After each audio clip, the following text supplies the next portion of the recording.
Čo majú spoločné Tesla, SpaceX, Neuralink a PayPal? Jedného muža, Elona Muska. Muža, ktorý zmenil automobilový priemysel, vesmírne lety a online platby. Muža, ktorý je dnes najbohatším človekom planéty s majetkom presahujúcim 200 miliárd dolárov. Ale čo je ešte dôležitejšie, jeho princípy úspechu môžeš použiť ty. Hneď dnes. Som z hlavy do akcie a za najbližších 10 minút ti odhalím 10 tajomstiev, ktoré Elon Musk používa každý deň. Tajomstiev, ktoré ti zmenia život, ak ich začneš aplikovať. Zostaň do konca, lebo posledný princíp je najsilnejší a 90% ľudí ho úplne ignoruje. Poďme na to. Elon Musk má jedno pravidlo. Pracuj ako diabol. Čo to znamená?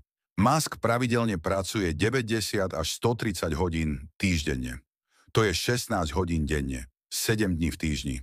Keď Tesla produkovala Model 3, spal priamo v továrni, na podlahe, na kožušinovom gauči. Ale pozor, nejde len o hodiny, ide o intenzitu. Musk hovorí, ak ostatní pracujú 40 hodín týždenne a ty 100 urobíš za rok, to, čo oni za 2,5 roka. Tvoja akcia. Tento týždeň pridaj k svojej práci 2 hodiny denne.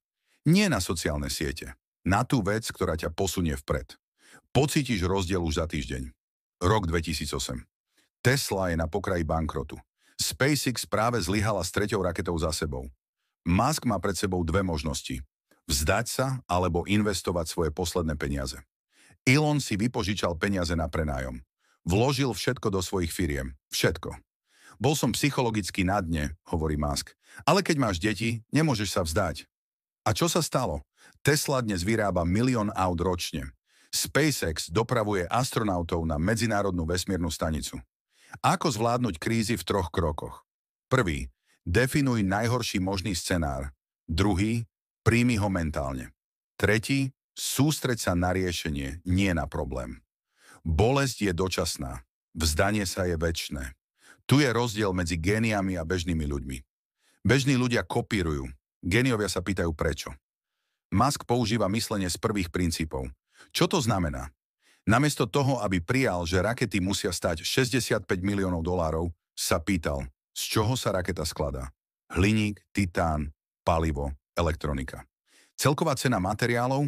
2% z celkovej ceny rakety. Zvyšok? Marketing, zisk, neefektívnosť. Výsledok? SpaceX znížila náklady na štart rakety o 90%. Trojkrokový proces myslenia z prvých princípov. Prvý, rozlož problém na základné fakty. Druhý, spochybni každý fakt. Tretí, postav riešenie odznova. Použiť môžeš na čokoľvek. Na svoj biznis, na osobné ciele, na vzťahy. Musk je nanomanažér. Pozná každý detail svojich projektov. Každá skrutka v Tesle, každý algoritmus v X, každú časť rakety v SpaceX. Nemôžem riadiť to, čo nerozumiem, hovorí Musk. Keď SpaceX vyvíjala motor Raptor, Musk spal v továrni. Pracoval s inžiniermi. Rúhal sa na to, ako pomalí sú. Požadoval nemožné termíny. Výsledok? Motor, ktorý je o 40% výkonnejší ako konkurencia. Ale pozor, mikromanagement funguje len vtedy, keď ty si expert.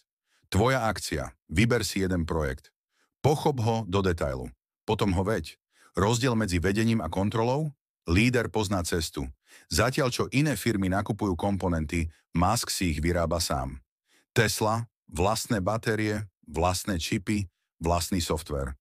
SpaceX, vlastné motory, vlastná elektronika, vlastné materiály. Prečo? Kontrola, rýchlosť, zisk. Keď si robíš všetko sám, nemusíš čakať na dodávateľov. Nemusíš platiť ich maržu. Môžeš inovovať rýchlejšie. Tradičný výrobca aut 6 mesiacov na zmenu dizajnu. Tesla 6 týždňov. Pre tvoj biznis, ktoré kľúčové procesy outsourcuješ? Môžeš si ich urobiť sám, nemusíš všetko. Ale kľúčové veci? Tie si nechaj. Musk nenávidí meetingy. Nenávidí prezentácie. Nenávidí zbytočné reči. Jeho pravidlá komunikácie. Prvé. Ak meeting nepridáva hodnotu, odíď. Druhé. Žiadne akronymy. Ak musíš vysvetľovať skratku, nepoužívaj ju. Tretie.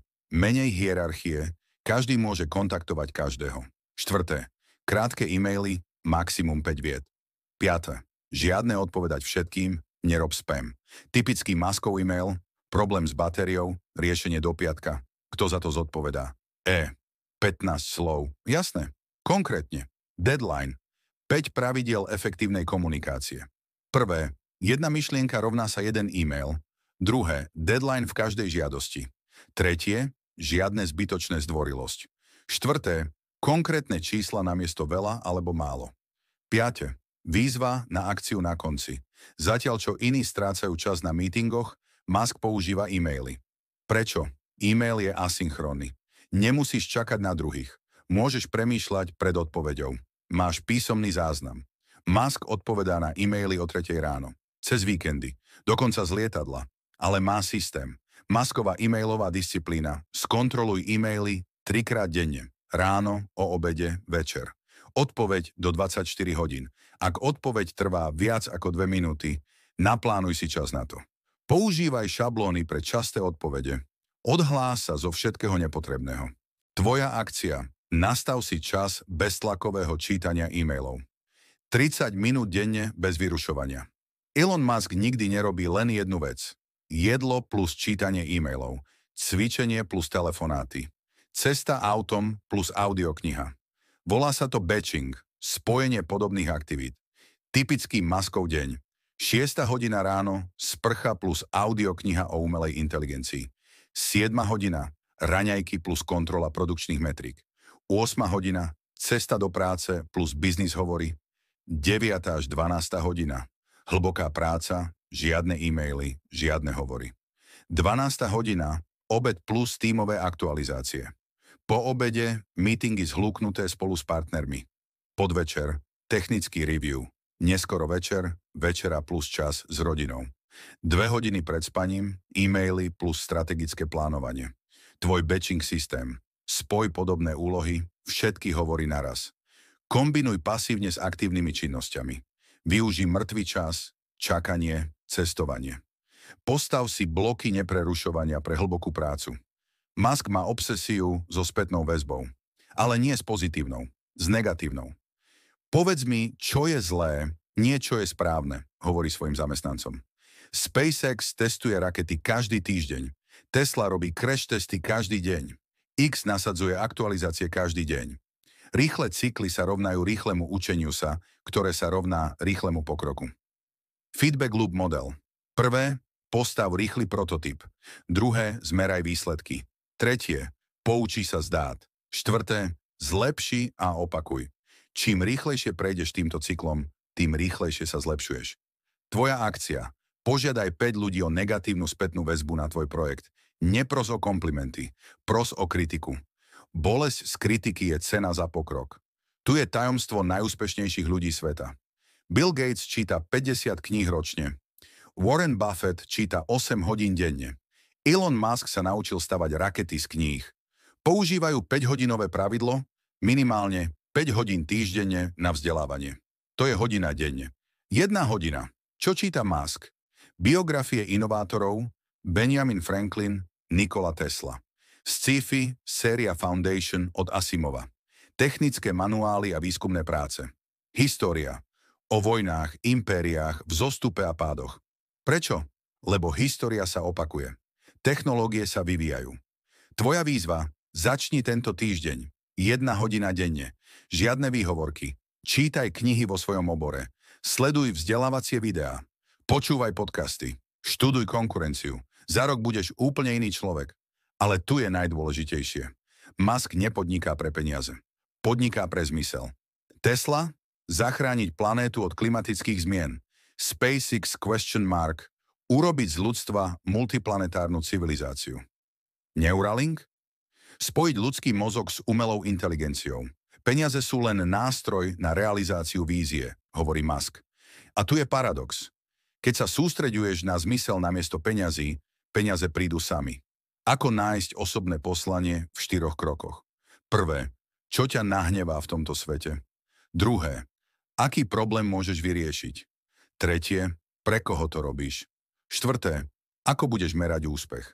Keď máš poslanie väčšie ako seba, dokážeš nemožné. Takže rekapitulácia 10 princípov Elona Muska. Prvý, pracuj ako diabol. 90 plus hodín týždenne s intenzitou. Druhý, vysoká tolerancia bolesti, nikdy sa nevzdávaj v kríze.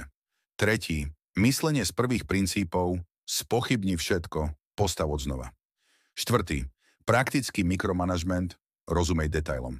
Piatý, vertikálna integrácia, kontroluj kľúčové procesy. Šiestý, efektívna komunikácia, jasne, konkrétne, s deadlineom. Siedmy, e-mailová disciplína, asynchronne namiesto meetingov. 8. Batching aktivít, kombinuj úlohy pre efektívnosť. 9. Rýchle feedback loops, testuj, učí sa, iteruj. 10. 5-hodinové vzdelávanie, 1 hodina denne narast. Ale pozor, teoretické vedomosti sú bezhodnotné bez akcie. Tvoja akcia hneď teraz. Prvé, vyber si jeden princíp, ktorý zavedieš tento týždeň. Druhé, napíš do komentára, ktorý si vybral a prečo. Tretie, daj like, ak ti video pomohlo. Štvrté, zdieľaj s niekým, kto to potrebuje počuť. Pamätaj si, Elon Musk nebol vždy miliardár. Bol outsider, imigrant, niekto, kto sa učil z kníh. Ak dokázal zmeniť svet on, môžeš zmeniť svoj život ty. Otázka nie je, či to dokážeš. Otázka je, kedy začneš. Som ze hlavy do akcie a ďakujem za pozornosť. Uvidíme sa v ďalšom videu, kde ti ukážem, ako aplikovať tieto princípy v konkrétnych situáciách. A nezabudni sa prihlásiť na odber pre viac stratégií úspechu z prvých rúk. Akcia začína teraz.